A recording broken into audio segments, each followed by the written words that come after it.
Okay, this is a demonstration of some of the AI and machine learning integrations from CluedIn, how we can speed up a lot of the standardization, cleaning, enrichment, and many other pieces of the data supply chain.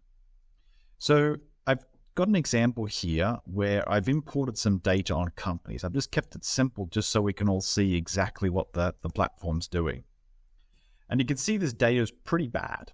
It's missing a lot of values. In some cases, it's actually got the wrong value. We've got the wrong standardization. This should obviously be a country name. This country code's fine. We might want to turn it into, either the 2-digit or the 3-digit, or maybe some other type of standard. Speaking of standards, the phone numbers are all in their own structure. If we add some of these other columns, so let's take notes, things like this, within the notes, we can also see that sometimes some of the values are buried within unstructured data as well. So there are many ways to fix this and address this data in CluedIn, and you should be using them because they are still extremely valuable even with the AI pieces. The reason why that is that AI is just yet another input of validation.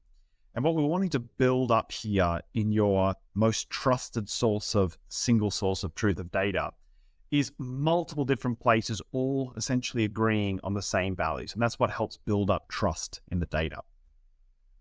So we're going to fix all of these problems in a matter of seconds, all with natural language.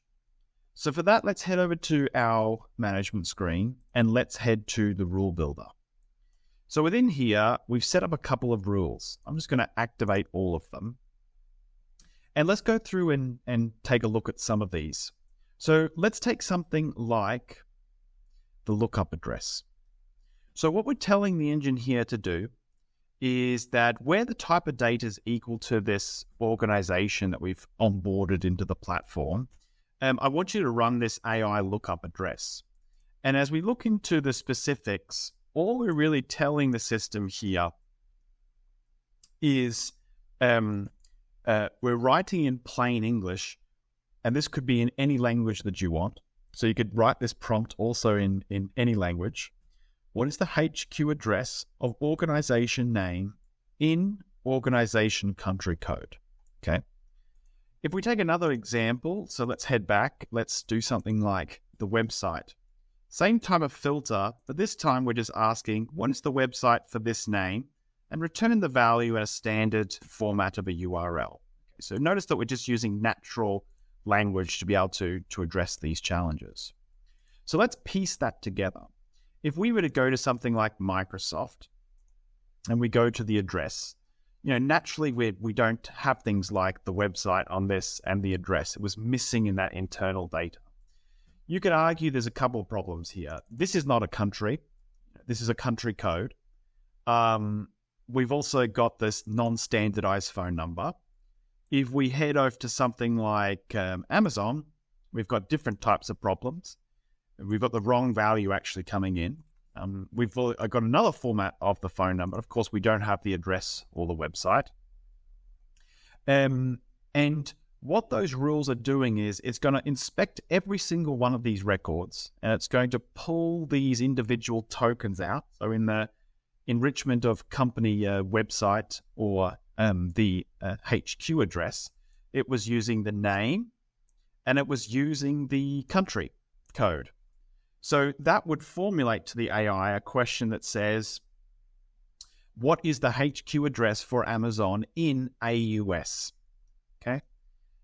Let's go ahead and I'm going to run this in bulk. I'm going to ask it to now go off and reprocess all of those organizations now that I've enabled these rules.